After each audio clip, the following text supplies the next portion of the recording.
Hi everybody, this is my journey to my revision total knee replacement. I'm getting ready for surgery now.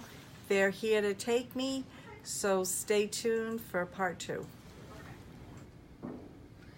Okay, MAINEiac Grammie is number 866, and that dark blue says she is in the recovery room. This is how they do it.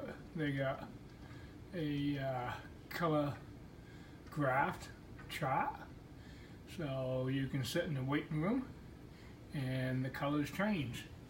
There they are right there. Of course, she was red for quite a while, and she's that color blue, means she's in the recovery room, and I'm looking forward to that lighter blue. I hope she'll be coming out here pretty quick. I got a call from the doctor and she is doing fine. Nothing abnormal was found at all.